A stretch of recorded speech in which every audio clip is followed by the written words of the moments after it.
sayang darimu selamanya bersamaku.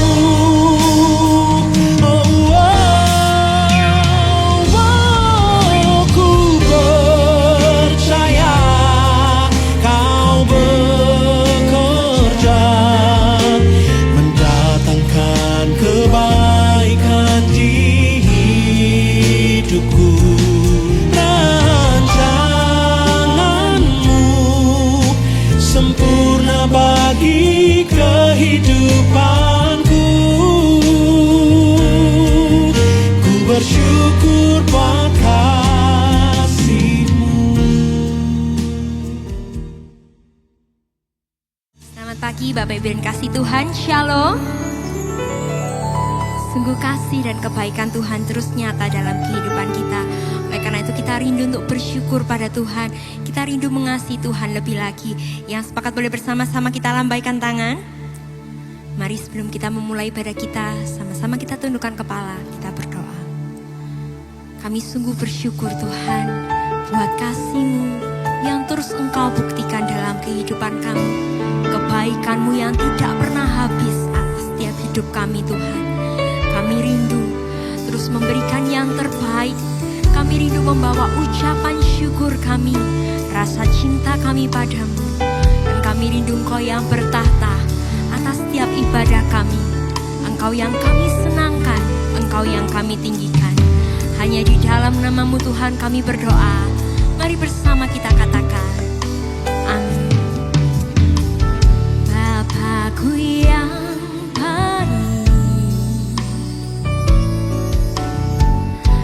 sangat ku cinta, lebih dari segalanya di dalam hidupku. Katakan Bapakku yang baik, Engkau yang kami perlukan Tuhan. Engkau yang ku perlu, lebih dari segalanya. Kasih-Mu bagiku tak pernah berakhir, kasih setia-Mu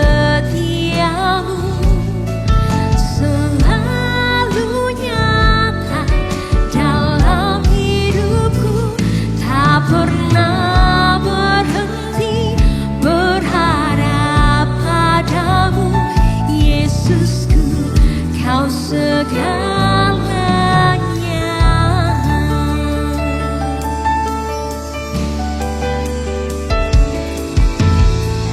Bapakku yang baik, Kau sangat ku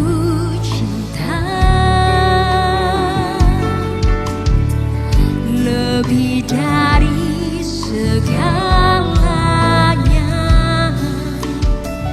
di dalam hidupku. Bapakku yang baik, Engkau yang ku perlu, lebih dari segalanya. Kasih-Mu bagiku tak pernah berakhir, kasih setia-Mu selalu nyata dalam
bersyukur kita.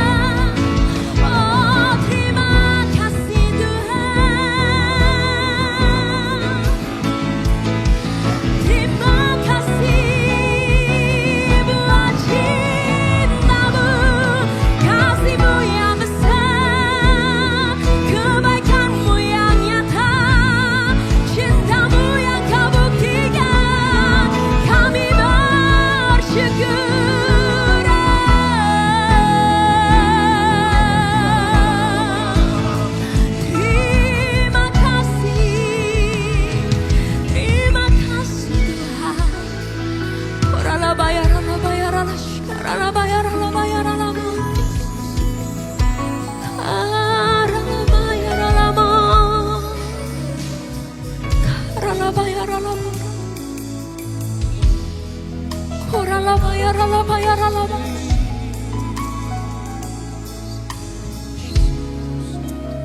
Sungguh besar kasih-Mu buat hidup kami Tuhan. Sungguh sempurna. Oleh karena itu kami rindu mengasihi Engkau lebih dan lebih lagi. Kami rindu meresponi kasih-Mu tuh dengan cara yang benar Tuhan. Mari kita semua yang rindu untuk mengasihi Tuhan lebih lagi Bapak Ibu Saudara. Bukan hanya sekedar bersyukur, tapi kita mau meresponi kasih itu dengan benar, dengan membawa hidup kita untuk lebih lagi mengasihi Tuhan. Boleh bersama-sama kita buka kedua tangan kita, kita sembah Dia Bapak Ibu Saudaraku.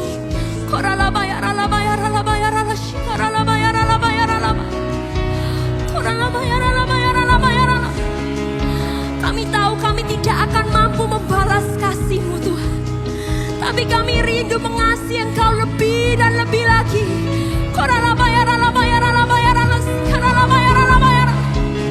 Biarlah seluruh kehidupan kami, hati kami, jiwa kami, kekuatan kami, akal budi kami boleh mengasihi Engkau.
Biarlah hati yang rindu terus mendekat padamu, hati yang mengasihi Engkau, itu Engkau dapati dalam setiap kami Tuhan. Kami rindu mengasihi Engkau lebih dan lebih lagi. Engkau segala-galanya buat hidup kami. Kami cintai Engkau Tuhan.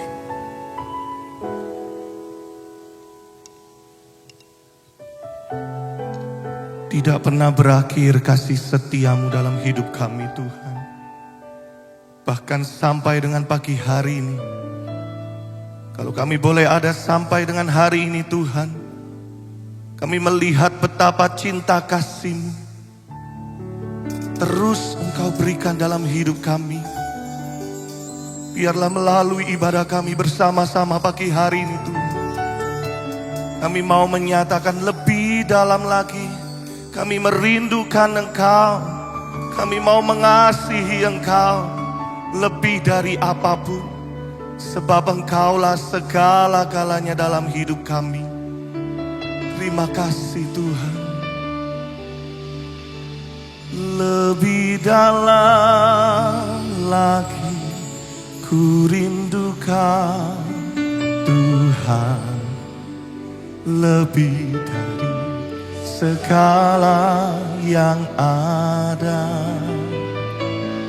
Lebih dalam lagi ku cintakan, ku mengasihi.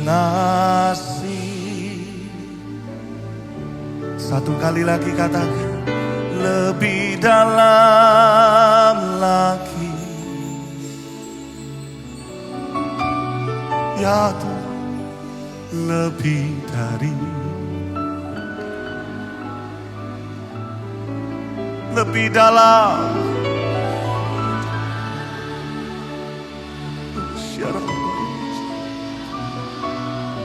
Yesus, ku mengasihimu.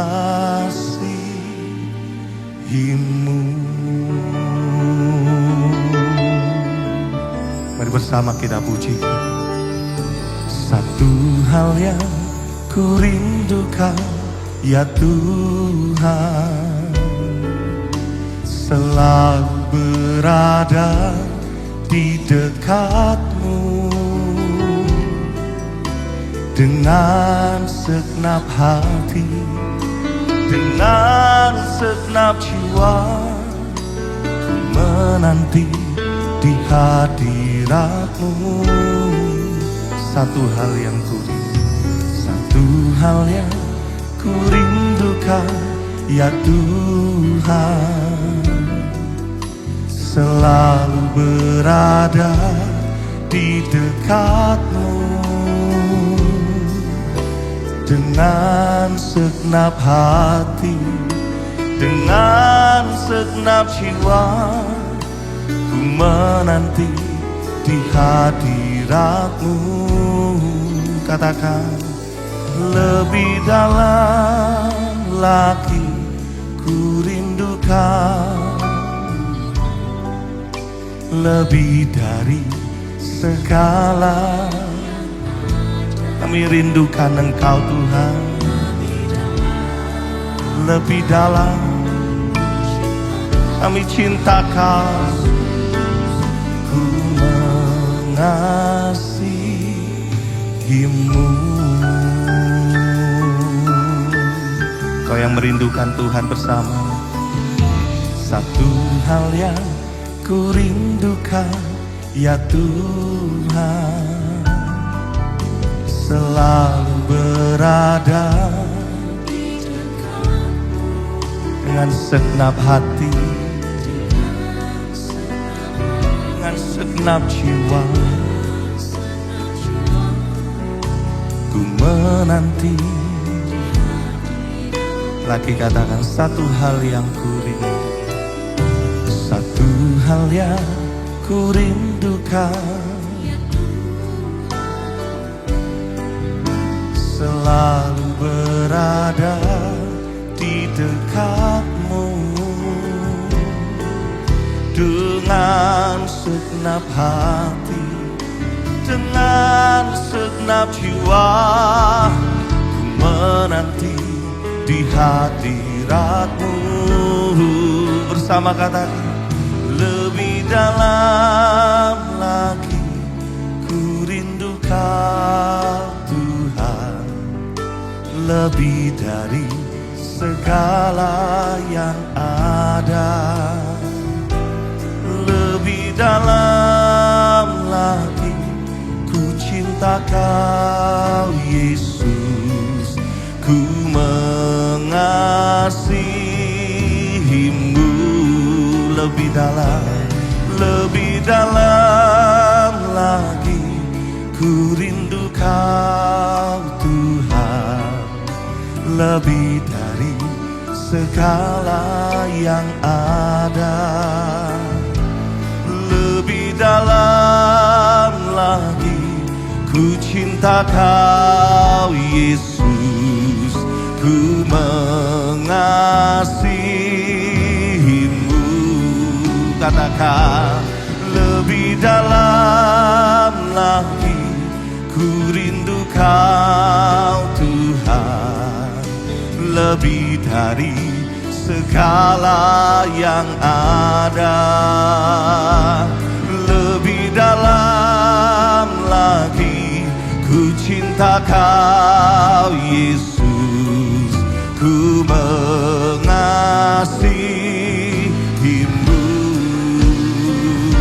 Mari bangkit berdiri bersama-sama, kita pujikan. Lebih dalam lagi ku rindu Kau Tuhan, lebih dari segala yang ada. Lebih dalam lagi ku cinta Kau Yesus, ku mengasihimu. Mari umat Tuhan yang mengasihi Dia bersama. Lebih dalam lagi ku rindu Kau Tuhan, lebih dari segala yang ada. Lebih dalam lagi ku cinta Kau Yesus, ku mengasihimu.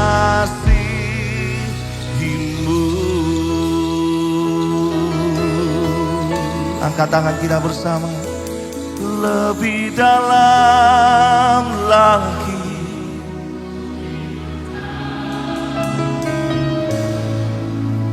lebih dari. Kau mendengar kami Tuhan.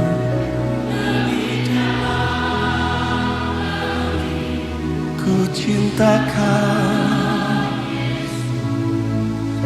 ku mengasihi. Satu kali lagi jemaat sendiri katakan. Lebih dalam lagi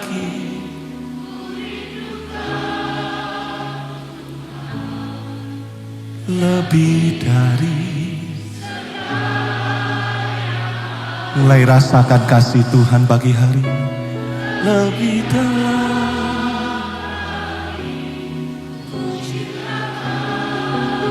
Yesus, ku mengasihi. Katakan, ku mengasihi, ku mengasihimu,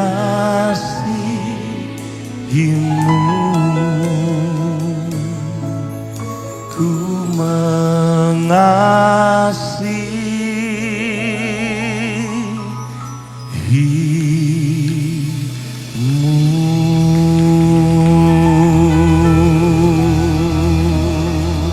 Mari sembah Dia pagi hari ini.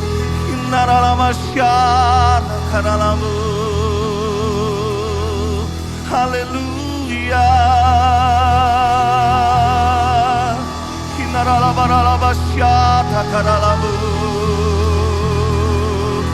Lebih dalam lagi, oh Tuhan.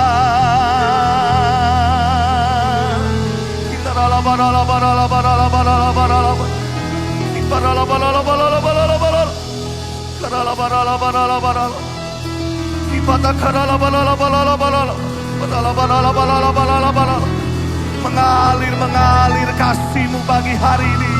Mengalir.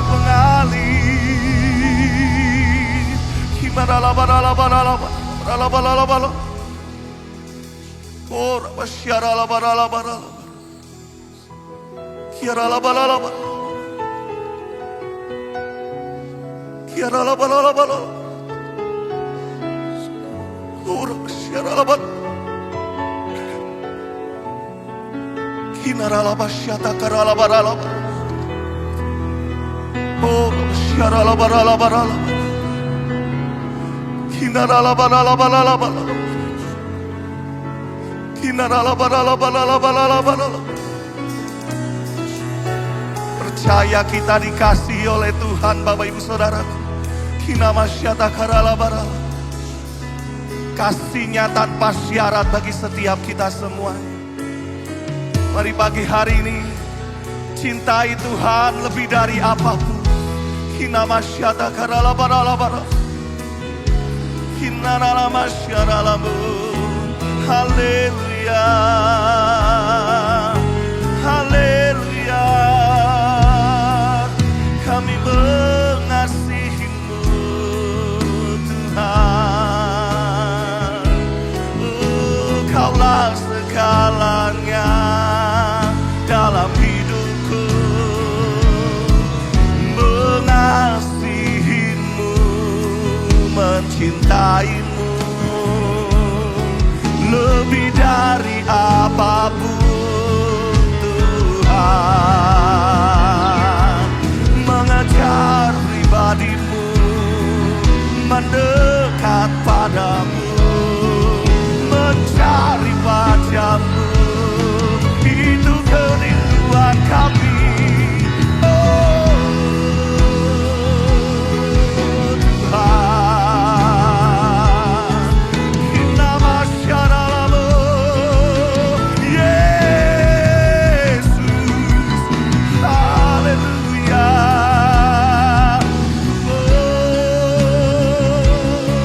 Hinamasyaralamu.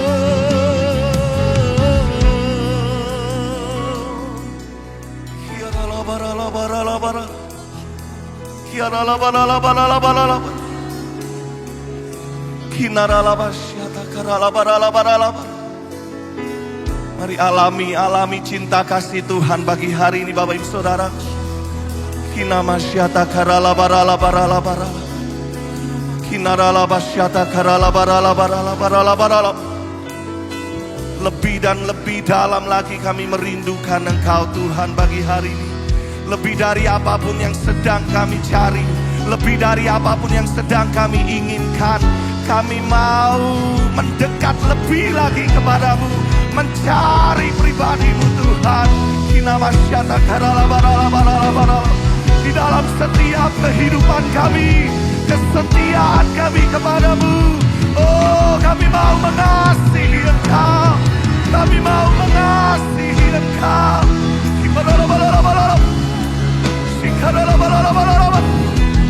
Yes, yes. Oh,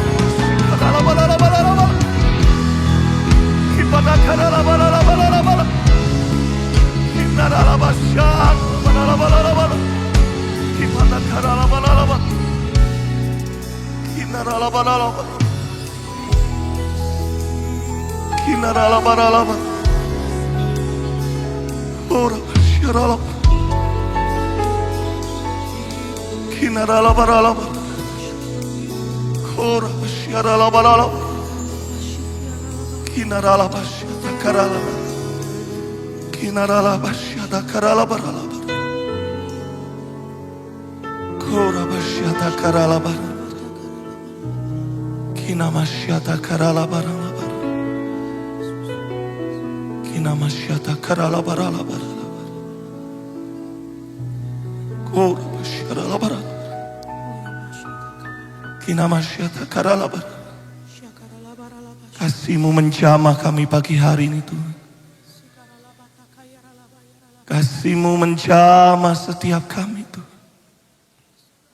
Orabasyara. Kinamasyata karalabara. Korabasyata karalabara. Orabasyata karalabara. Kinamasyata karalabara. Korabasyata karalabara. Tidak ada kasih yang seperti kasih-Mu Tuhan. Tidak ada cinta yang seperti cinta-Mu bagi kami. Terima kasih, betapa berharganya Engkau bagi kami. Kami mau menjadikan Engkau yang segala-galanya di dalam setiap hidup kami.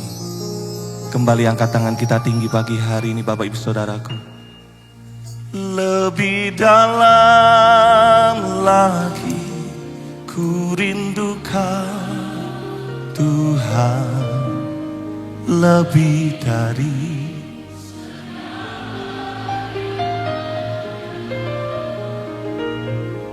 lebih dalam ku cintakan, ku mengasihi. Satu kali lagi jemaat sendiri katakan, lebih dalam.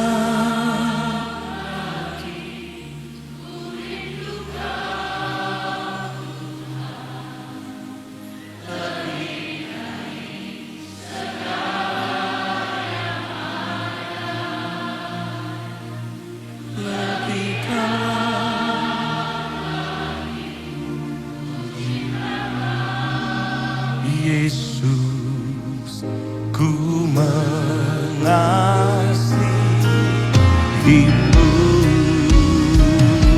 Tetap angkat tangan kita tinggi, nyatakan lebih dalam lagi.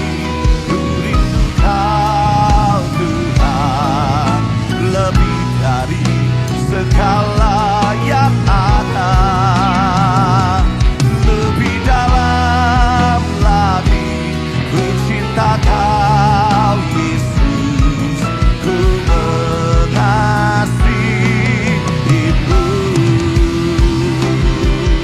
Ini pernyataan kami, lebih dalam lagi ku rindu Kau Tuhan, lebih dari segala yang ada.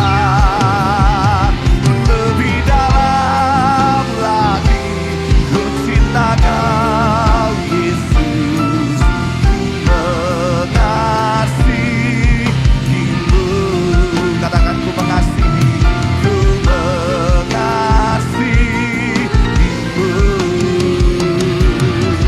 ku mengasihimu.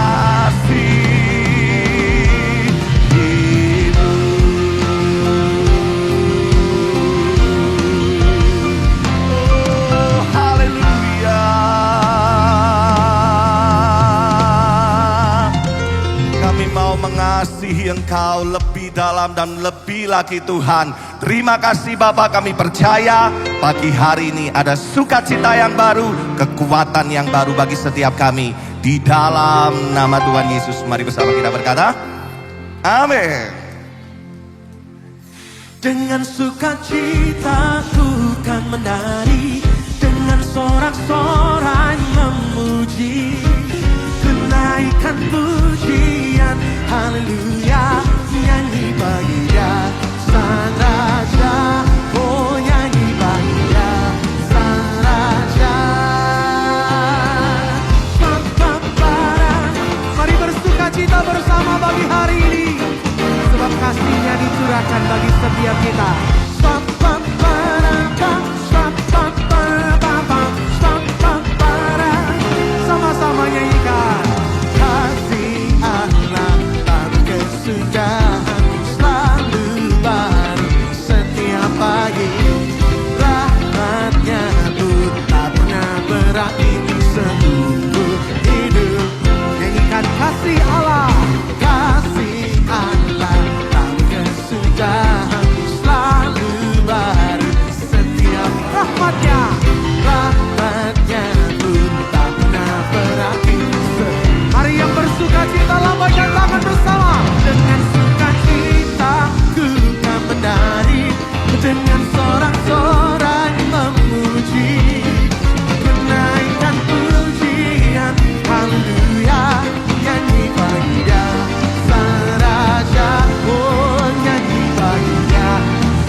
merasakan ada sukacita yang besar mengalir bagi hari ini.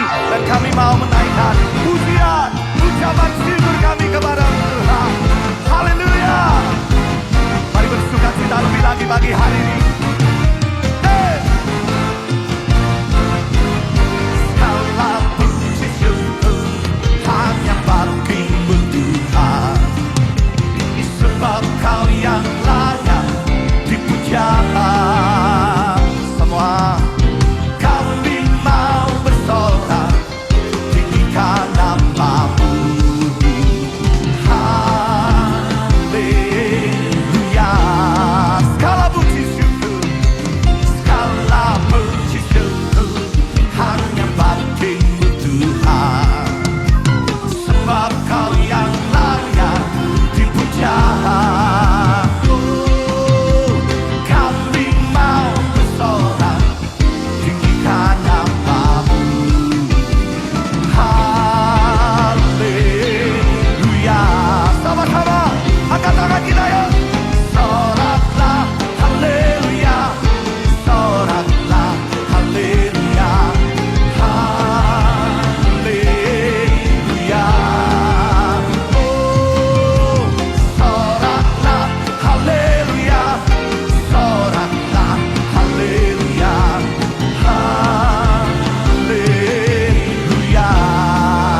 rajaku.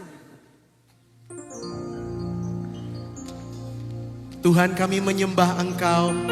Bukan hanya kami rindu untuk diberkati maupun kami rindu untuk ditolong. Tapi pagi hari ini terlebih dari semua itu kami menyembah Engkau. Karena Engkau Allah yang dahsyat, Engkau juru selamat kami. Dan Engkau Allah yang mengasihi hidup kami. Because of who you are, I give you glory.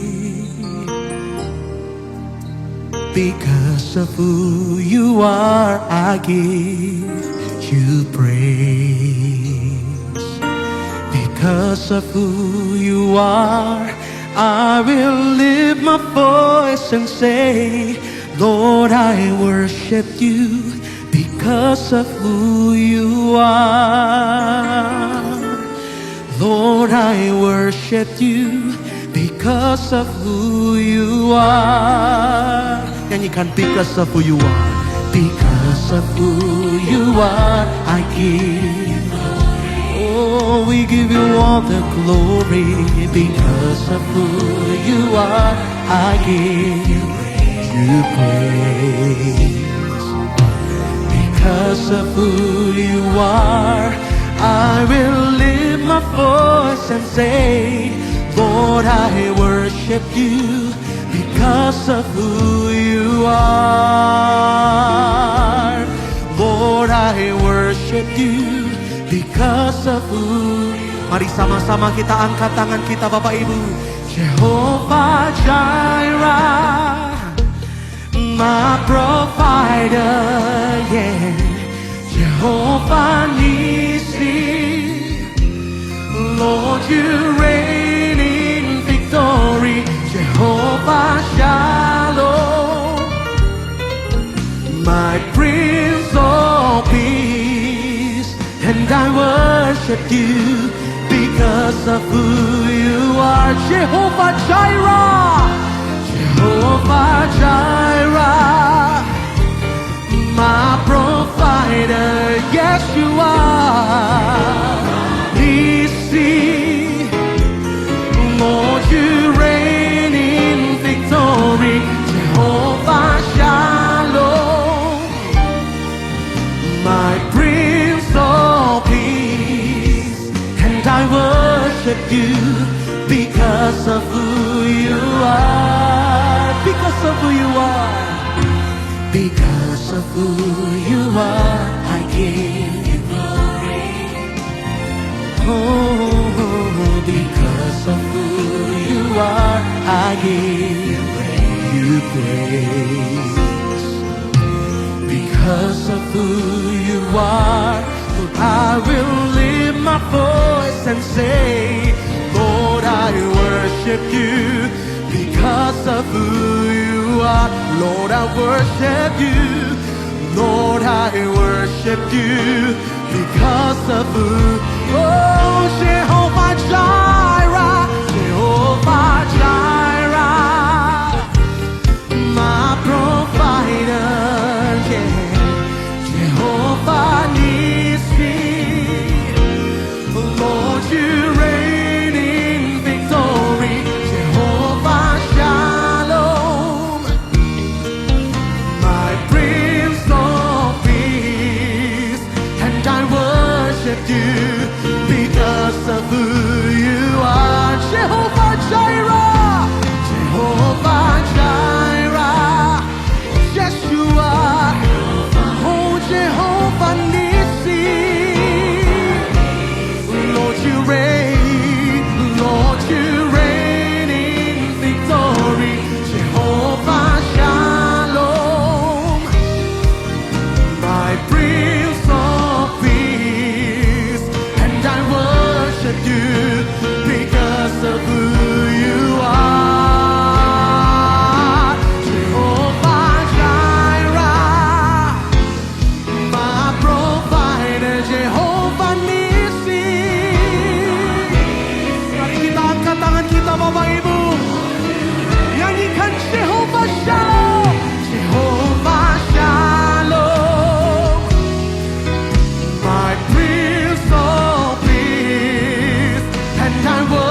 worship you. Mari bangkit berdiri bersama-sama. You are Jehovah Jireh. Oh, my pro, Jehovah Nissi. Lord, you reign. Lord, you reign. You are Jehovah Shalom. My Prince of Peace. And I worship you because of who. Sekali lagi nyanyikan. Jehovah Jireh. Oh, Jehovah Nissi. Nissi, Lord, you reign.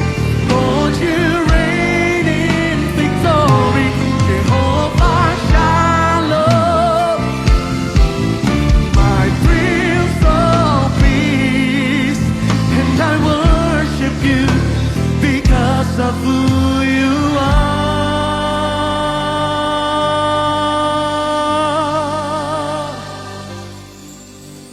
Because of who you are, I give you glory. Because of who you are, I give you praise. Because of who you are, I will lift my voice and say, Lord, I worship you.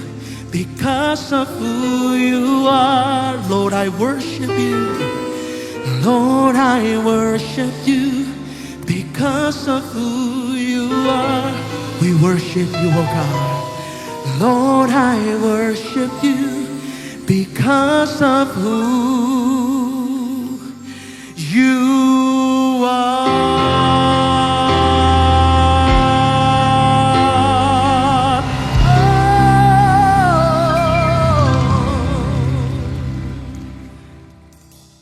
Engkau Allah yang hidup, yang bertahta di kerajaan surga, yang bersemayam di dalam terang yang tak terhampiri, yang sudah menghampiri kami melalui putra tunggal-Mu Tuhan kami Yesus Kristus karena kerendahan hati-Mu ya Tuhan. Terima kasih, kami semua menyembah-Mu karena pribadi-Mu yang ajaib ya Tuhan kami Yesus Kristus. Dan kami bersyukur buat Allah Roh Kudus yang Tuhan taruh di hati kami sebagai meterai jaminan supaya kami terus hidup memuji menyembah-Mu. Engkaulah Tritunggal Maha Mulia, Allah yang Esa. Pagi ini Tuhan, kami sungguh menikmati ibadah ini, kami menyembah-Mu, kami menikmati Engkau. Sekarang kami rindu menyembah-Mu lebih jauh lagi, melalui menenangkan hati dan pikiran kami, untuk ditaburi kebenaran firman-Mu melalui teks suci yang Tuhan sudah tinggalkan bagi kami. Urapi kami semua, biar Roh-Mu itu bergerak di tengah-tengah kami, sehingga yang paling muda sampai yang lanjut usia, semua kami diurapi oleh Tuhan. Tolonglah hamba-Mu ini, ke dalam tangan belas kasihan-Mu hamba mohon kekuatan. Demi nama Tuhan kami Yesus Kristus, Juru Selamat kami yang hidup, kami berdoa. Haleluya. Amin. Sorak-sorai buat Tuhan Yesus, Bapak Ibu. Silakan duduk Bapak Ibu yang dikasihi oleh Tuhan. Shalom. Selamat pagi buat kita semua, Bapak Ibu yang dikasihi oleh Tuhan. Hati saya begitu bersuka cita pagi ini, tapi waktu mempersiapkan firman Tuhan, Bapak Ibu tergoda untuk melanjutkan khotbah dari bulan lalu. Tapi saya harus menahan diri, saya bergumul, saya berdoa. Apa yang paling relate untuk kita saat-saat seperti ini. Bapak Ibu, pagi ini kita akan merenungkan salah satu dari kitab yang paling relate dengan kita di situasi kekinian. Baik situasi politik, ekonomi, sosial. Ini salah satu kitab yang paling relevan yang kita bisa renungkan bersama-sama. Kalau boleh, melalui meneropong kitab ini, kita coba melihat hidup kita di kekinian di negeri kita tercinta Indonesia. Hari Kamis kemarin kami sudah melihat bagian pendahuluan. Sekarang kita melihat lebih jauh Bapak Ibu. Kalau boleh diberi judul kita hidup di negeri yang sedang sakit. Karena teks yang kita baca, negeri itu sedang sakit. Negeri di mana teks nanti kita akan renungkan, Habakuk 1 ayat 1 sampai 4. Negeri yang sesungguhnya sudah kolaps. Negeri yang sudah bangkrut. Mengalami sakit parah di semua lini kehidupan. Dan kita akan melihatnya bersama-sama, lalu apa yang kita perlu terapkan dalam hidup kita jika kita melihat atau jika kita merasa kita sedang hidup di negeri yang tidak baik-baik saja. Habakuk 1 ayat 1 sampai 4 firman Allah berkata demikian.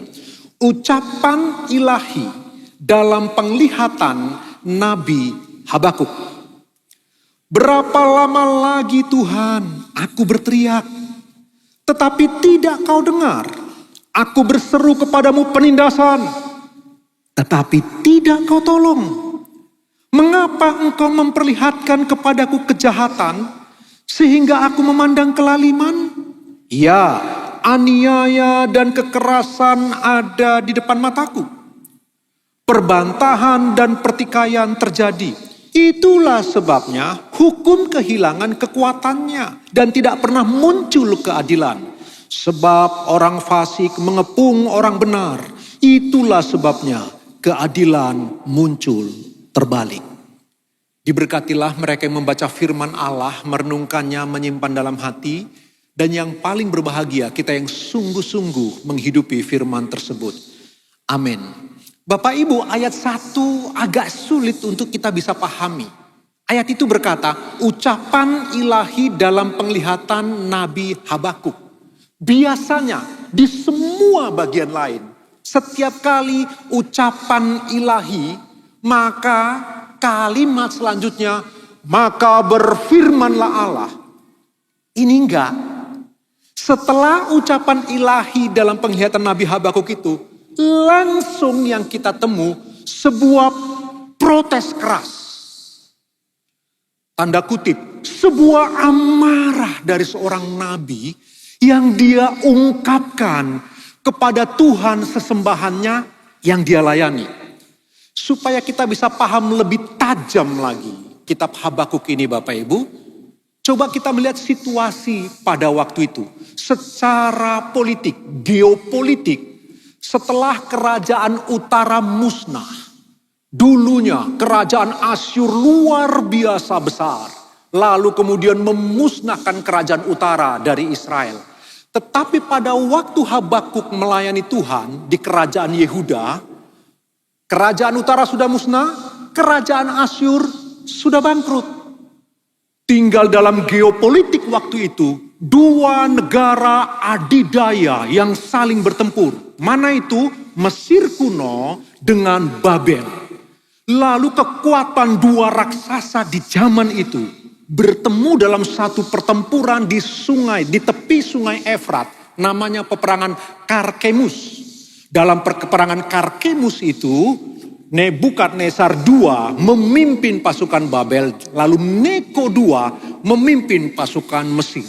Pertempuran begitu sengit luar biasa karena dua dikdaya di zamannya berjumpa dalam pertempuran keras. Lalu kemudian peperangan itu dimenangkan oleh Nebukadnezar II. Babel menjadi raksasa yang dominan dalam geopolitik. Mesir kolaps, kalah Bapak Ibu. Di tengah situasi seperti itulah, sang nabi mulai bernubuat Bapak Ibu. Dalam situasi yang menakutkan sebab Israel negara kecil. Sekarang gajah sedang berperang. Pelanduk khawatir ada di tengah. Itulah sebabnya sang nabi mulai bernubuat Bapak Ibu yang dikasihi Tuhan. Oleh karena tekanan yang seperti itu, dari pertempuran yang sengit, maka ekonomi jadi tidak stabil. Tapi bukan hanya itu, sang raja waktu itu, Yoyakim, menindas rakyat, menarik upeti yang begitu besar. Perdagangan mulai terguncang, ekspor, impor mengalami banyak kendala dan kesulitan. Ancaman invasi Babel semakin nyata. Babel akan segera datang ke Yehuda seperti kerajaan utara sudah dimusnahkan. Kali ini kerajaan selatan pun yang ibu kotanya Yerusalem akan dimusnahkan pasti. Nah, sang nabi melihat itu. Waktu dia melihat semua itu dalam sebuah penglihatan ilahi. Nanti yang dia lihat itu 8 tahun kemudian menjadi sungguh-sungguh nyata. Tapi sebelum 8 tahun itu terjadi Bapak Ibu, bangsa ini hidup dalam ketidakpastian nasional. Ada satu penyakit yang luar biasa. Negeri ini sedang sakit parah. Itu sebabnya sang Habakuk seperti seorang dokter melakukan diagnosa baik politik, ekonomi, sosial. Dia coba meneliti apa penyebab dari sakit ini. Kalau begitu apa yang kita bisa renungkan Bapak Ibu? Perhatikanlah yang pertama Bapak Ibu. Pentingnya ketika kita hidup di negeri yang sedang tidak baik-baik saja. Mulai belajar mengenali penyakit. Bukan penyakit dalam pengertian pilek, batuk, paru-paru. Bukan dalam pengertian itu. Tapi penyakit yang ada di negeri yang sedang kita tinggal hari ini. Hidup dan diberkati, dipelihara, beranak cucu oleh anugerah Tuhan. Kita harus belajar mengenali penyakit. Jangan menyangkal realitas yang ada. Perhatikan ayat 2 dan 3. Sang Nabi berkata, berapa lama lagi Tuhan? Aku berteriak, tetapi tidak kau dengar. Aku berseru kepadamu penindasan, tetapi tidak kau tolong. Mengapa engkau memperlihatkan kepadaku kejahatan sehingga aku memandang kelaliman? Bapak Ibu, sang Nabi tidak menutup mata. Dia justru membelalakan mata. Dia sungguh-sungguh memperbesar mata rohaninya untuk melihat dengan jernih semua yang terjadi. Dan dia mengakui kekerasan sedang merajalela. Kejahatan ada di mana-mana. Keadilan muncul terbalik. Hukum kehilangan taringnya. Rakyat kecil mulai menderita. Lalu pajak yang dipaksa oleh Yoyakim naik tinggi, upeti diperbesar. Membuat rakyat itu semakin terpuruk. Kalau Bapak Ibu membaca situasi ini dari kitab Yeremia, lebih suruh. Raja Yoyakim ini dalam Yeremia 22 ayat 13. Yeremia menegur keras raja ini sebab apa? Di tengah krisis ekonomi yang mengerikan, dia asik dengan dirinya sendiri membangun istana yang super megah. Lebih buruk dari itu, semua pekerjanya disuruh kerja paksa tanpa gaji. Yeremia marah. Yeremia bernubuat. Tapi sebelum itu Bapak Ibu, ada satu nabi yang namanya Nabi Uriah. Di dalam Yeremia 26 dia bicara keras tentang Raja Yoyakim yang gak benar memerintah Yehuda. Yang terjadi kemudian dia dikejar. Nabi Uriah lari ke Mesir, lalu pasukan dari kerajaan Yoyakim mengejar ke Mesir, menangkap Uriah, lalu dibawa kembali ke Yehuda, disembelih. Sang nabi yang berbicara atas nama Allah dibunuh, dipersekusi. Tapi bukan hanya itu, Tuhan ngomong kepada Yeremia. Yeremia, mungkin kerajaan Yehuda di bawah pimpinan Yoyakim akan mendengar perkataanku. Tulis perkataanku ini. Lalu Bapak Ibu, seorang juru tulis Baruk bin Neria, Yeremia 36. Langsung mencatat semua perkataan Nabi Yeremia dari mulut Yeremia langsung. Waktu dicatat semua tulisan perkataan-perkataan Tuhan itu, lalu Baruk bin Neria ini memberikan kepada Raja Yoyakim. Waktu itu musim dingin, Raja Yoyakim sedang ada di tahtanya. Di depannya ada perapian. Begitu dia lihat tulisan perkataan ilahi yang ditulis oleh Baruk bin Neria dari perkataan Yeremia langsung, dia ambil gunting, dia gunting. Kemudian setelah dia sobek-sobek Bapak Ibu dia bakar. Itu perkataan Allah. Yang kalau hari ini tulisan itu kita temukan, itu pasti pesan yang luar biasa. Tapi Yoyakim raja yang begitu jahat. Dia melawan Allah, Bapak Ibu yang dikasihi Tuhan. Dia memerintah dengan pemindasan, korupsi yang merajalela, kebijakan politik yang membawa kehancuran. Tapi bukan hanya politik. Kalau kita belajar kemarin dalam doa malam, ekonomi. Itu sebabnya dalam Habakuk pasal 3, Habakuk kan ngomong, sekalipun pohon ara tidak berbuah, hasil pohon zaitun mengecewakan, kambing domba terhalau dari kukurungan. Bapak Ibu harus tahu, pohon ara bagi orang zaman kuno itu tentang keamanan keluarga. Jadi sang Nabi Habakuk sedang berkata, keamanan di tengah keluarga pun tidak didapat. Anggur itu simbol perdagangan dan kemakmuran di zaman kuno. Itu sebabnya banyak anggur, banyak sukacita karena kemakmuran di mana-mana. Zaitun itu energi yang sangat dibutuhkan di zaman kuno. Itu energi dan ekonomi yang luar biasa. Dari 12 anak Yakub. Bulan lalu kita belajar tentang Ruben. Nanti kapan-kapan kita lanjutkan itu Bapak Ibu. Tapi perhatikan, dari 12 anak Yakub, salah satu nubuatan Yakub itu kepada Isakar. Bapak Ibu tahu apa nubuatannya Yakub kepada Isakar? Isakar, tumitnya akan menginjak zaitun.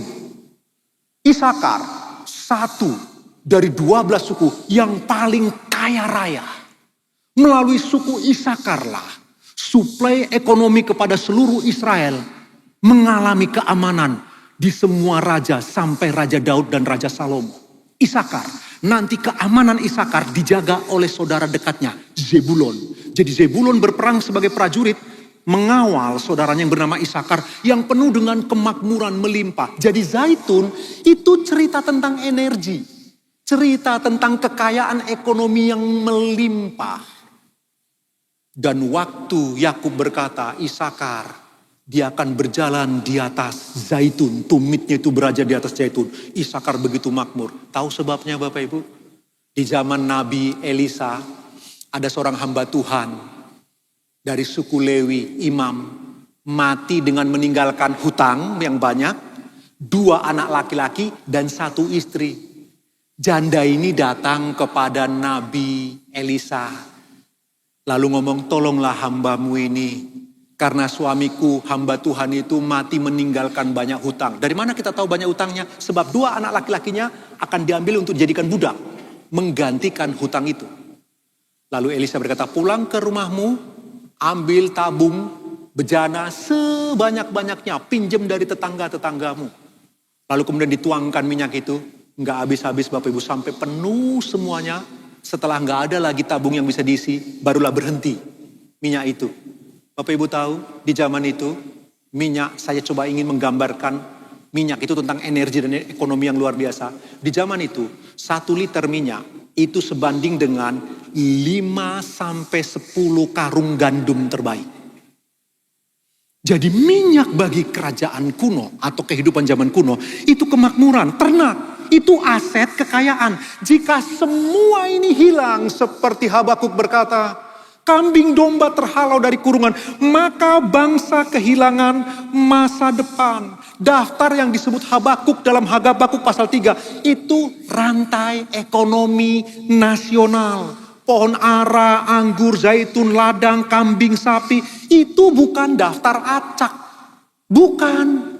Itu ditulis oleh Habakuk, ingin menggambarkan seluruh sistem produksi pangan Yehuda kolaps.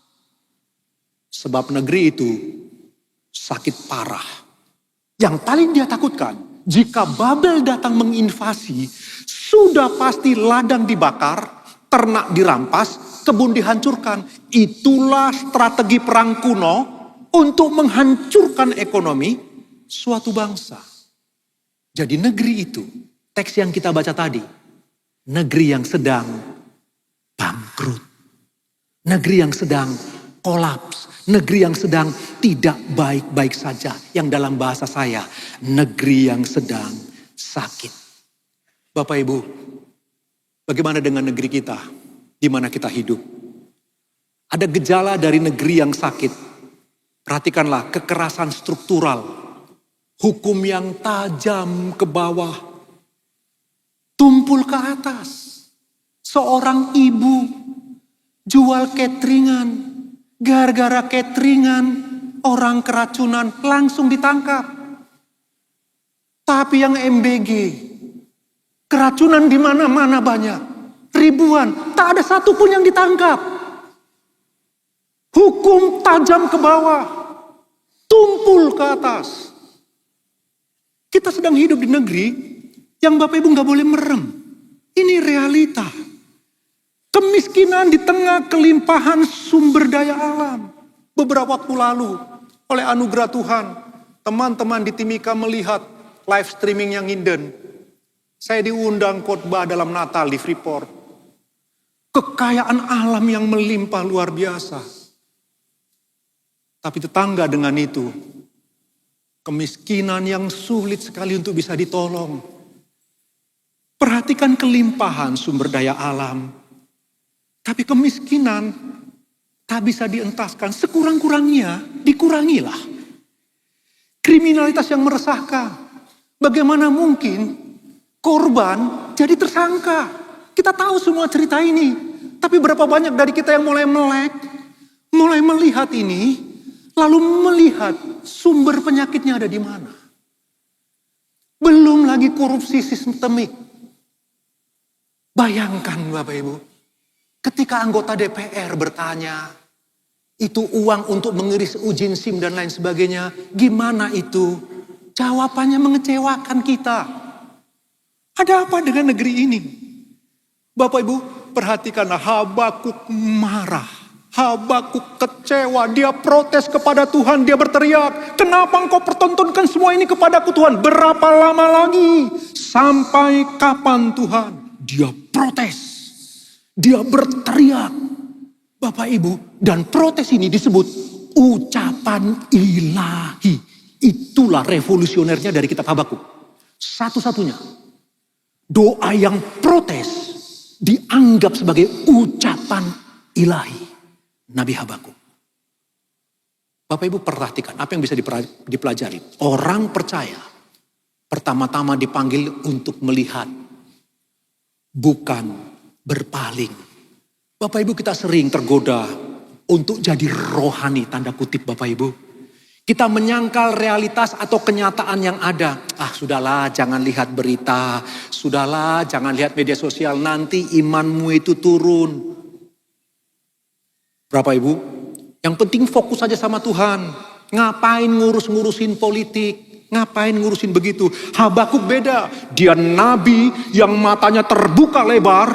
Hati nuraninya begitu tajam. Dia mempelajari, dia mengamati Bapak Ibu yang dikasihi Tuhan. Lalu dia bawa kepada Tuhan. Ia melihat kejahatan. Dia mengakuinya di hadapan Tuhan. Dia berteriak kepada Allah Yehova yang dia layani. Bahkan kesan yang sangat kuat. Habakuk sungguh-sungguh protes kepada Tuhan. Karena itu dengar. Allah lebih suka didatangi dengan kemarahan yang jujur daripada dijauhi dengan kepatuhan yang palsu. Saya ulang, Allah lebih suka didatangi dengan kemarahan yang jujur daripada dijauhi dengan kepatuhan yang palsu. Kalau begitu, apa yang harus kita lakukan Bapak Ibu? Yang pertama, berhenti lari dari realitas. Nggak boleh cuek, nggak boleh Bapak Ibu. Nggak boleh. Jangan jadikan kebutaan politik sebagai spiritualitas. Menganggap semakin tidak paham politik, semakin rohani. Semakin tidak peduli dengan situasi politik, semakin rohani. Enggak gitu anak Tuhan.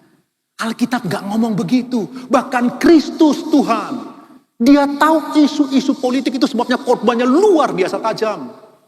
Anak Tuhan enggak boleh lari dari realitas.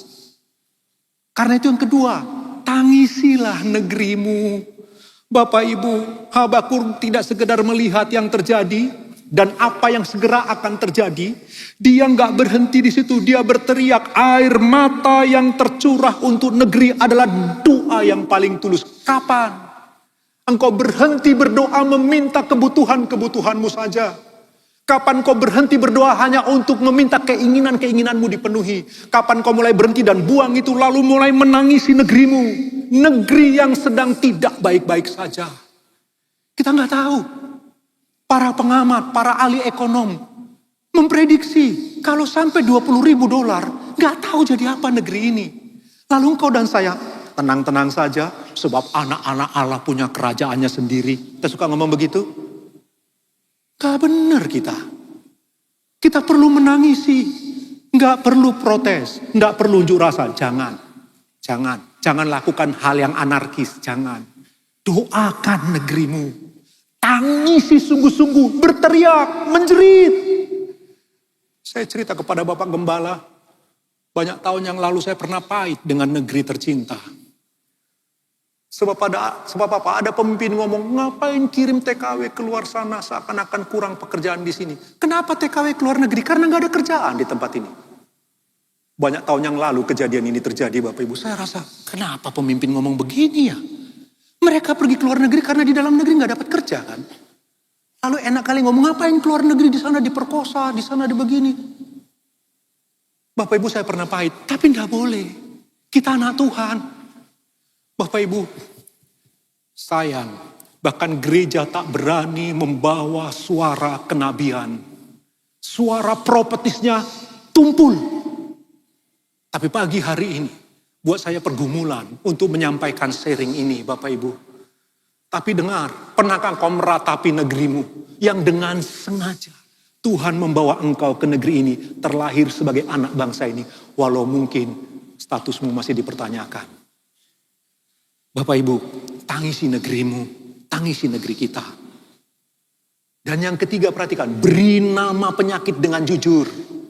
Habakuk memberi nama penyakit dengan jujur. Kalau korupsi ya korupsi, tidak adil ya tidak adil. Jangan dibungkus dengan bahasa halus. Habakuk bicara keras karena dia peduli. Dia peduli. Jangan pikir, jangan-jangan orang yang paling diam. Mungkin malah orang yang paling jahat kepada negeri ini. Saya ulang, jangan-jangan kita yang paling diam, mungkin kita yang paling jahat kepada negeri ini. Dan mereka yang berteriak paling keras protes, jangan-jangan mereka yang paling cinta negeri ini. Bapak Ibu, penting sekali mendiagnosa, lalu memberi nama dengan jelas. Iya, ada korupsi. Iya, ada ketidakadilan. Nggak usah diperhalus, lalu kita bawa kepada Tuhan. Kita berdoa. Pelajaran yang kedua Bapak Ibu pagi hari ini. Apa yang diberitahu oleh sang nabi di negeri yang sedang sakit itu. Di zaman kerajaan Yehuda dipimpin Raja Yoyakim. Pahami sumber penyakit. Akarnya adalah keruntuhan moral. Perhatikan ayat 4a. Itulah sebabnya hukum kehilangan kekuatannya dan tidak pernah muncul keadilan. Apa yang terjadi di Yehuda Bapak Ibu? Habakuk mendiagnosis akar masalah dari penyakit itu bukan ancaman Babel. Bukan invasi yang segera akan datang, bukan. Ternyata penyebab masalah penyakit itu adalah dosa moral. Perhatikan, hukum kehilangan kekuatan. Hukum jadi tumpul bukan karena tidak ada undang-undang. Undang-undang mereka dibangun, diinspirasi dari Taurat Musa. Jadi mereka punya undang-undang. Seperti negeri kita. Ada Pancasila. Lalu dari Pancasila itu turun ke bawah. Undang-Undang Dasar 45 diinspirasi oleh Pancasila. Dari Undang-Undang Dasar 45 turunlah semua undang-undang yang lain. Sampai kemudian keputusan presiden, keputusan gubernur, keputusan wali kota. Tapi Pancasila menjadi sumber inspirasi bagi seluruh undang-undang yang ada di bawahnya. Nah, negeri Yehuda, inspirasi undang-undang mereka dari Taurat Musa. Tapi tidak dilakukan, sistemnya sudah rusak parah. Hukum bisa dibeli. Penegak hukum kehilangan integritas.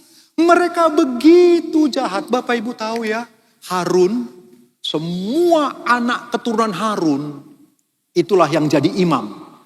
Jadi semua imam besar dan imam itu dari keluarga Harun suku Lewi ini. Tapi suku Lewi itu semua jadi full timer. Mereka lah yang semua full timer di bait Allah. Itu suku Lewi.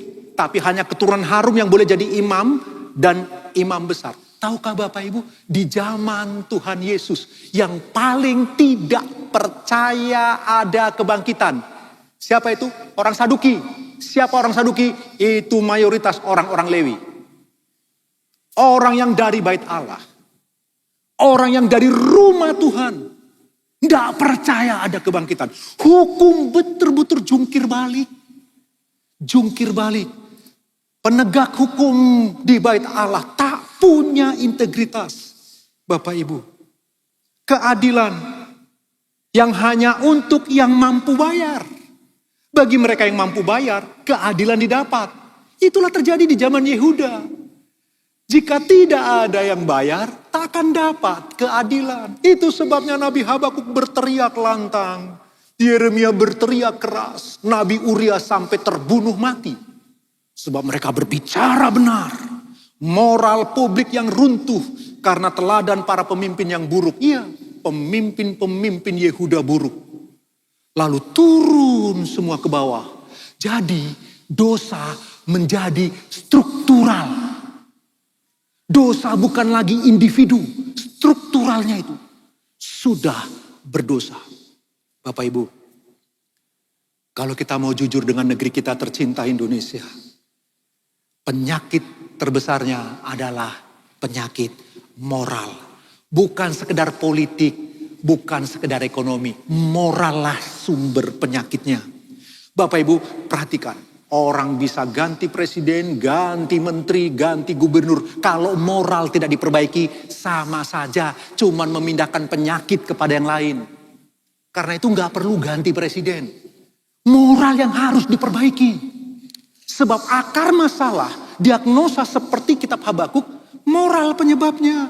Kenapa mereka dibiarkan Tuhan sampai kemudian Habakuk bertanya, berapa lama Tuhan, berapa lama? Ditunggu jawaban dari Tuhan. Tuhan ngomong, kalau tak jawab pertanyaanmu, kau bingung. Makanya Habakuk disebut si Nabi bingung. Kalau tak jawab, kau pusing. Dan betul pasal 2. Dengan sengaja Habakuk naik ke menara. Dia berdoa, sungguh-sungguh menanti-nanti Tuhan. Dan Tuhan jawab. Dan betul bingung Habakuk. Sebab apa? Tuhan pakai orang Kasdim. Apa itu? Orang Babel. Dipakai untuk menghajar Israel yang rusak moralnya. Kenapa si Nabi bingung? Sebab bagaimana mungkin Allah perjanjian yang berjanji memberkati umat perjanjiannya, malah memakai bangsa yang lebih jahat, yang lebih buruk, yang lebih rusak untuk mendisiplin umat perjanjiannya. Bingung si Nabi. Bapak Ibu yang dikasih oleh Tuhan. Sama hari ini penyakit di negeri kita moral. Bukan tentang siapa pemimpinnya, tapi tentang moral yang sudah rusak. Dan sayangnya itu pun masuk terhisap kepada gereja. Korupsi berulang karena hati manusia bermasalah. Perhatikan di Yehuda masih ada bait Allah. Masih ada belum diratakan oleh Babel. Nebuzaradan, jenderalnya Nebukadnezar itu belum meratakan bait Allah. Masih ada bait Allah, masih ada liturgi, masih ada ibadah, masih ada korban-korban. Tapi hati mereka sudah beku. Hati mereka telah membatu. Allah telah mereka buang. Ritual dilakukan, Allah disingkirkan. Kebejatan moral yang begitu rupa menjadi penyebab rusaknya negeri itu. Bapak Ibu, dari kitab Habakuk kalau kita diagnosa negeri kita, nggak ada beda. Kalau begitu apa yang harus kita lakukan? Ibadah ini harusnya menginspirasi kita. Begitu kita pulang, bangun kembali fondasi moral dari unit terkecil. Keluarga, Bapak Ibu, perhatikan. Anak kita kelak akan menjadi pemimpin-pemimpin di negeri ini. Baik pemimpin di gereja, pemimpin di daerah, pemimpin di perusahaan, pemimpin di pendidikan. Generasi di bawah kita akan menjadi pemimpin. Engkau dan saya harus memutuskan belenggu ini. Apa itu? Kerusakan moral. Mulailah di keluarga itu diajari nilai-nilai moral yang benar. Sebelum menuntut pemimpin jujur, sudahkah engkau jujur dengan pasanganmu? Sudahkah engkau jujur dengan anak-anakmu? Sudahkah anak-anak jujur kepada orang tua? Sudahkah saya jujur kepada anak dan istri saya? Kita menuntut pemimpin jujur, tapi di keluarga skup kecil, lembaga terkecil, yaitu keluarga. Kita tidak jujur, diam-diam kirim uang kepada papa mama tanpa tahu pasangan. Diam-diam kasih uang kepada adik tanpa tahu suami. Model pada apa? Bagaimana kita mau menuntut kejujuran dari seorang pemimpin di keluarga pun, nilai-nilai kejujuran ini kita tinggalkan. Sebelum mengkritisi para koruptor, periksa hati sendiri. Korup nggak kita dalam hal-hal kecil? Yang kedua, yang harus kita lakukan Bapak Ibu, berhenti memisahkan rohani dan moral. Iman yang benar selalu menghasilkan buah etika yang benar. Jika ibadah Bapak Ibu dan saya padat, jika kita ibadah rajin, tapi hati keras terhadap keadilan. Yesaya pasal 1 memberitahu, ibadah kita ditolak Tuhan. Melihat keadilan, kita diam. Melihat ketidakadilan, hati kita tenang-tenang saja. Bapak Ibu, gereja harus menginspirasi. Gereja bukan tentang gedung, tapi komunitas orang-orang percaya. Apa yang kita lakukan selanjutnya? Dukung dan doakan penegak hukum yang berintegritas. Bapak Ibu, masih ada penegak hukum yang berintegritas. Saya ketemu. Punya integritas moral yang tinggi. Saya ketemu. Masih ada. Masih ada, dukung mereka, doakan mereka. Di tengah sistem yang sakit, tidak mudah menjadi penegak hukum yang berintegritas. Mereka membutuhkan dukungan doa Bapak, Ibu, dan saya. Itulah sebabnya Bapak Ibu yang dikasihi Tuhan, beberapa tahun yang lampau sebelum pandemi, Gereja Betani Batam beroleh anugerah menjadi salah satu dari 7 pembina rohani di Polda Kepri. Bapak Ibu yang dikasihi Tuhan. Kami ngomong kepada mereka, apapun pelayanan kami, seperti apapun dibutuhkan oleh rekan-rekan sahabat-sahabat kepolisian yang anak-anak Tuhan. Nggak usah takut. 1 kali 24 jam hubungi kami. Dan jangan pikir macam-macam. Kami siap bantu apapun. Kami ingin menyeberangkan nilai-nilai moral Bapak Ibu. Melalui orang-orang muda yang sedang dibentuk menjadi aparat yang berintegritas. Ayo Bapak Ibu, masih ada orang-orang yang berintegritas. Masih ada. Begitulah. Di tengah Yehuda yang sedang buruk dan terpuruk. Masih ada yang berintegritas. Habakuk, Uria, Yeremia, dan orang-orang biasa lain yang Elia sempat mengeluh. Tuhan, tinggal aku sendiri yang menyembah Engkau. Tuhan berkata, stop. Masih ada 7.000 umatku yang tidak pernah sujud menyembah ilah. Tuhan selalu punya orang-orangnya Bapak Ibu. Karena itu doakan mereka. Yang mengerti katakan amin. Ayo kita tepuk tangan buat Tuhan kita Bapak Ibu dikasihi Tuhan. Yang ketiga Bapak Ibu, perhatikan menghadapi paradoks. Saat keadilan menjadi terbalik. Ayat 4b berkata, sebab orang fasik mengepung orang benar. Itulah sebabnya keadilan muncul terbalik. Apa yang terjadi di Yehuda? Ini puncak penyakitnya Bapak Ibu. Keadilan muncul terbalik. Yang benar dikepung. Yang fasik menang. Orang jujur jadi sasaran. Orang licik dipuji sebagai cerdik. Itu yang terjadi di Yehuda. Sama. Paradoks masa kini hari ini. Coba perhatikan berita. Yang jelas-jelas pernah dihukum sebagai korupsi naik jabatan. Yang jujur terpinggirkan. Kita ketemu orang-orang yang begitu jujur dipinggirkan. Pembual dan pencitraan lebih laku daripada kerja nyata. Orang zaman sekarang lebih percaya mereka yang ngomong meyakinkan daripada mereka yang ngomong benar. Saya ulang, orang zaman sekarang lebih mendengar mereka yang ngomong begitu meyakinkan daripada mereka yang berkata benar. Mereka pembual, suka pencitraan daripada kerja nyata. Kebenaran dikalahkan oleh hoaks dan fitnah. Beberapa tahun lalu, jika saya melihat hal ini, Bapak Ibu, apa yang terjadi dengan gereja kita di Surabaya ini, hoaks luar biasa. Isunya nggak karu-karuan. Dan itu seperti begitu menjamur. Kami di Batam ditanyain. Kami harus beritahu, oh enggak begitu. Kami tahu ceritanya, walau enggak 100% tapi enggak begitu. Kami harus coba memberitahu yang benar. Sebab zaman sekarang, hoax dan fitnah itu lebih enak dimakan daripada kebenaran. Media lebih suka sensasi daripada fakta. Iya, Bapak Ibu jangan lupa, ada lebih banyak nabi-nabi sesat di zaman Habakuk, Yeremia, zaman Nabi Uria. Sekolah nabi yang dipimpin rektor pertama itu Elia. Di kemudian hari melahirkan banyak nabi-nabi palsu. Yang tidak punya integritas, yang ngomong sembarang. Mereka melihat kalau ada nabi yang berkata benar dirajam dengan batu. Maka mereka yang tamatan sekolah nabi mikir, kalau aku ngomong benar dirajam dengan batu. Maka mereka ngomong yang tidak diomongi oleh Tuhan. Maka mulai memberkati, mulai memuji-muji, mulai mengagung-agungkan, mulai menjilat. Jadi nabi palsu waktu itu dikondisikan oleh orang Israel. Orang Israel menginginkan nabi model begitu. Nggak suka nabi model Habakuk. Nggak suka nabi model Yeremia. Nggak suka nabi model Uria. Model Hosea. Mereka suka nabi yang bisa menyenangkan hati mereka. Yang bisa memuaskan telinga mereka.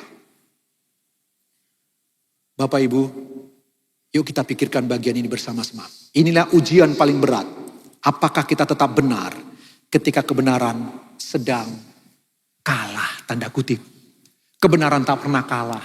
Kadang-kadang dia terlihat begitu kalah. Pertanyaannya, inilah ujian paling berat untuk Bapak Ibu dan saya. Apakah kita tetap benar ketika kebenaran seakan-akan kalah? Di tengah negeri yang sakit, menjadi orang benar itu berbahaya. Saya tidak nakut-nakuti. Tapi ini fakta. Di tengah negeri yang sakit, menjadi orang benar itu berbahaya. Orang fasik mengepung. Mereka punya kuasa, punya uang, punya koneksi.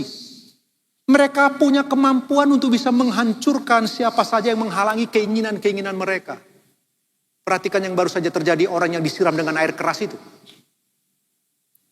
Tapi justru disinilah iman ditempa, Bapak Ibu. Disinilah iman ditempa. Apakah kita tetap setia pada kebenaran meskipun kebenaran tampaknya sedang kalah? Habakuk, Bapak Ibu, dia tidak menyerah. Dia tetap menulis, dia tetap bernubuat, dia tetap percaya. Sekalipun kelihatannya kebenaran dikalahkan. Kalau begitu apa yang harus diperbuat? Ini bagian terakhir dari khotbah ini Bapak Ibu. Apa yang kita harus perbuat Bapak Ibu dari pelajaran yang ketiga ini? Jangan ikut arus. Bapak Ibu, ayo di tengah negeri yang sedang tidak baik-baik saja, jangan ikut arus. Ketika semua orang korupsi, tetaplah jujur. Tetap jujur. Coba bayangkan Bapak Ibu, hari Kamis saya ngomong waktu doa malam. Ketika engkau berlaku jujur, engkau punya kesempatan yang baik untuk bisa beroleh keuntungan yang lebih besar. Tapi karena kejujuranmu, engkau kehilangan keuntungan itu. Orang mulai mengatakan, ngapain sih lu jujur-jujur? Kenapa harus jujur? Bukankah kau beroleh keuntungan yang besar kalau engkau nggak jujur? Lalu Bapak Ibu ngomong begini, oh iya, aku jujur karena aku Kristen. Tahukah Bapak Ibu? Engkau berkhotbah jauh lebih keras daripada khotbah saya pagi ini. Kalau engkau berani berkata, aku jujur karena aku orang Kristen. Itu khotbah yang paling keras dari semua khotbah yang kau dengar dari mimbar ini hari ini. Betapa penting. Jangan ikut arus. Ketika semua orang berbohong, tetaplah benar. Mungkin kau akan sendirian. Iya, mungkin kau akan sendirian. Mungkin kau akan dirugikan karena kebenaran. Tapi integritas adalah harga mati bagi pengikut Kristus. Integritas harga mati, yang mengerti katakan amin. Tepuk tangan buat Tuhan kita. Iya. Integritas harga mati. Tahukah Bapak Ibu? Saya tidak menjilat. Saya ngomong apa adanya. Kenapa saya memutuskan terus saja? Pokoknya saya mau ada di bawah Bapak Gembala. Banyak tahun yang lampau dia sudah bilang, John, kamu yang di sana, kamu yang merintis, kamu jadi gembala. Saya bilang, enggak Pak. Kamu, keuanganmu sudah baik. Kamu bangun sendiri, sudah lepas dari Surabaya. Ngapain kamu? Semua orang pingin otonom Bapak Ibu. Semua orang pingin mandiri. Kan enak mengembalakan gereja sendiri. Saya tidak mau.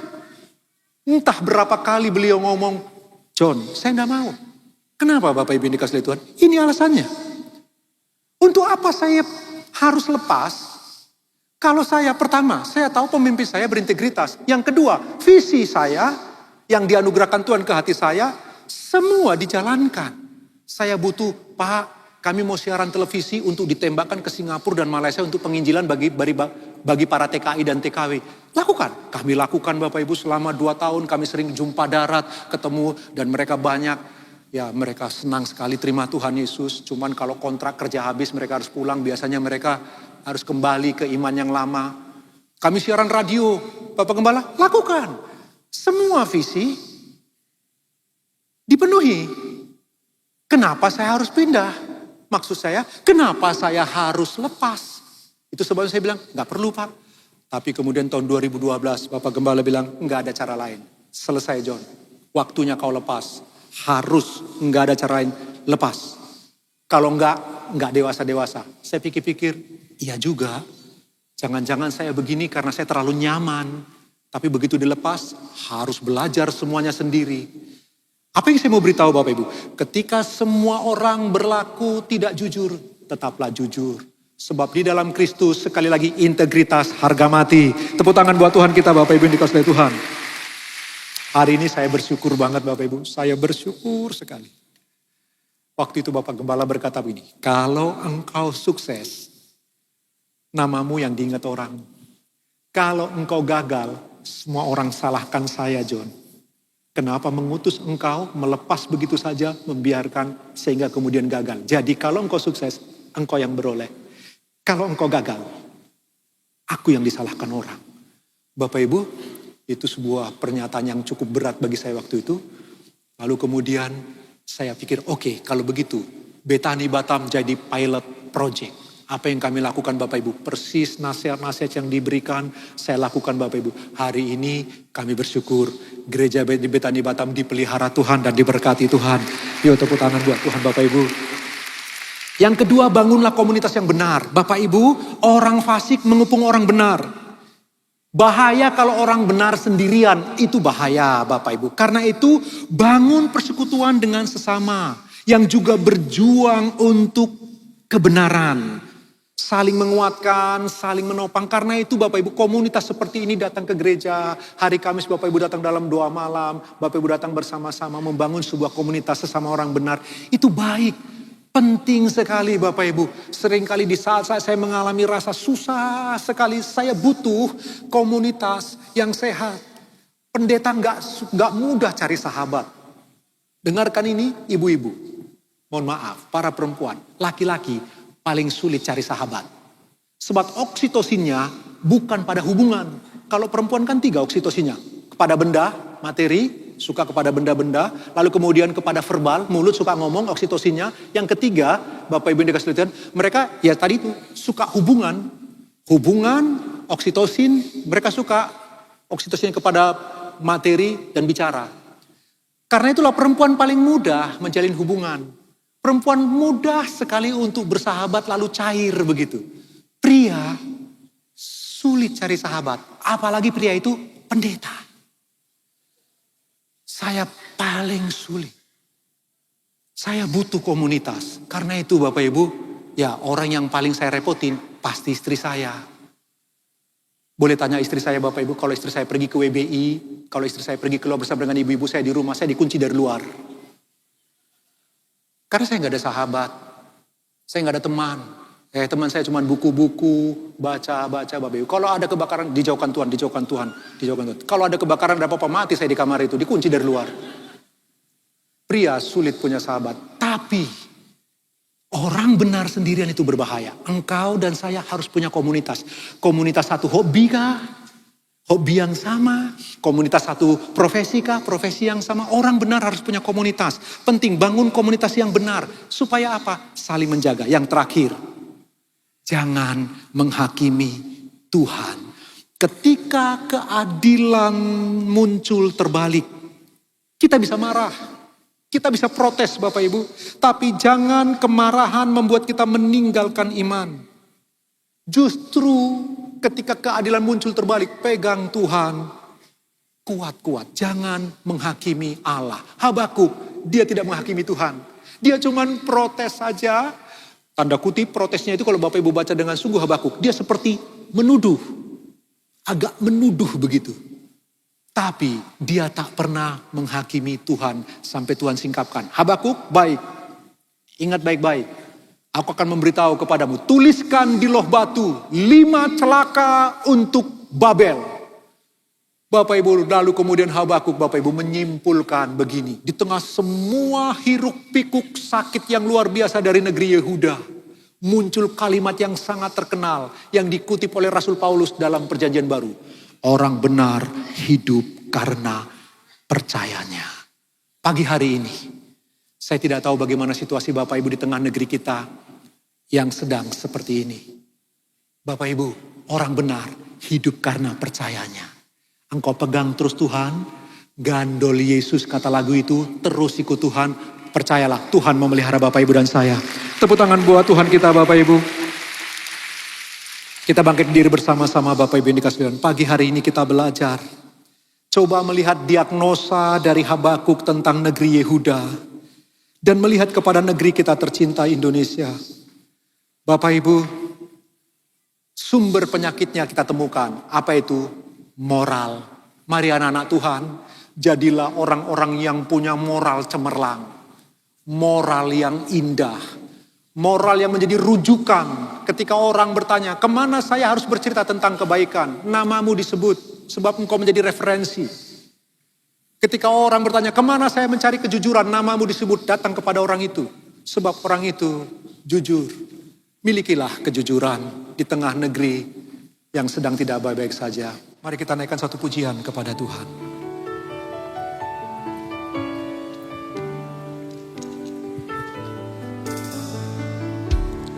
Engkaulah perisaiku saat badai hidup menerpaku. Firman-Mu di dalamku tenangkan jiwaku. Sekali lagi, Engkaulah perisaiku saat badai hidup menerpaku. Firman-Mu di dalamku tenangkan jiwaku. Ku kan berdiri di tengah badai dalam kekuatan yang Kau berikan. Sampai kapanpun ku kan bertahan karena Yesus selalu menopang.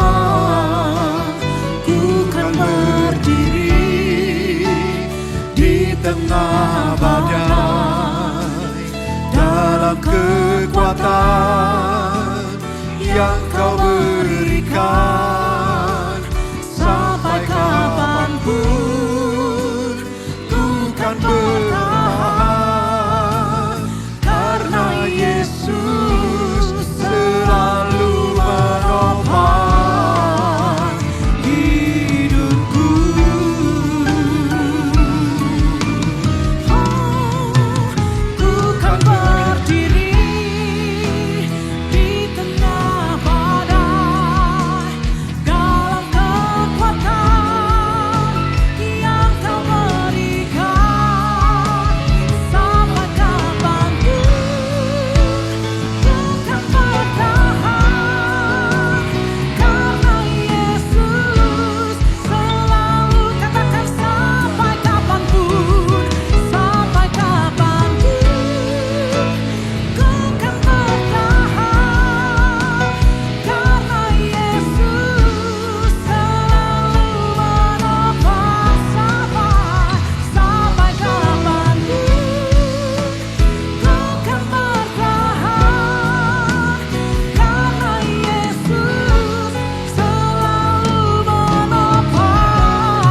kami bersyukur buat kebenaran firman-Mu yang sudah kami terima hari ini Tuhan. Terima kasih Bapa buat berkat firman-Mu yang menjadi kekuatan bagi setiap kami. Dan saat ini Tuhan, kami akan mendapatkan kesempatan untuk memberikan persembahan. Kami rindu, kami mau menyenangkan hati-Mu. Kami memberi yang terbaik dengan penuh rasa syukur, karena kami sungguh mengasihi Engkau. Terpujilah nama Tuhan, di dalam nama Tuhan Yesus. Haleluya. Amin. Silakan duduk kembali Bapak Ibu Saudaraku. Sementara persembahan dapat dijalankan, kami mengundang bagi orang tua yang akan melakukan penyerahan anak, bisa langsung maju ke sebelah kiri mimbar. Dan ada pengumuman yang dapat kita perhatikan di pagi hari ini. Kami menginformasikan untuk ibadah Jumat Agung pada tanggal 3 April 2026 akan diadakan 2 kali, yaitu 09.30 atau setengah 10 pagi bertempat di Gereja Betani Nginden, dan 17.00 sore atau jam 5 sore bertempat di Gereja Betani Citraland. Demikian tambahan pengumuman hari ini. Tuhan Yesus memberkati.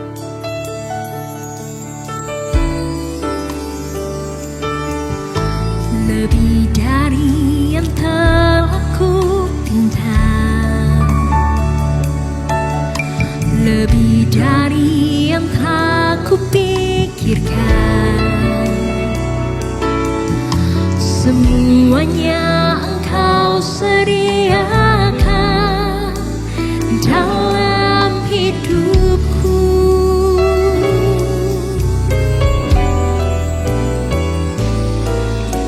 Tidak dapat aku mengukurnya, atau dapat aku menghitungnya. Kebesaran kasih-Mu ya Tuhan,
Terima kasih Tuhan, Kau sudah pimpin ibadah kami dari awal hingga pada akhirnya.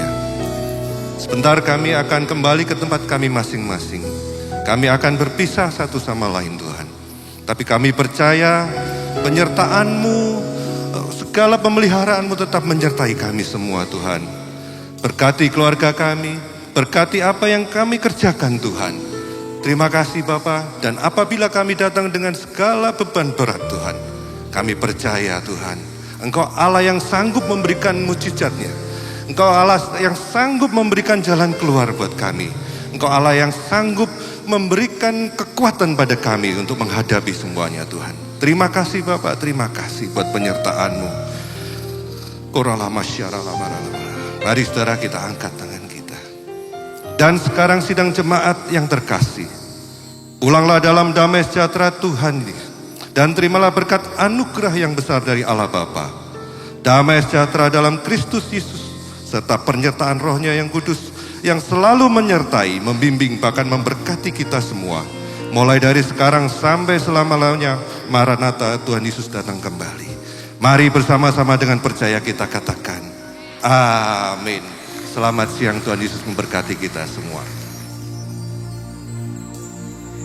Because of who you are, I give you glory. Because of who you are, I give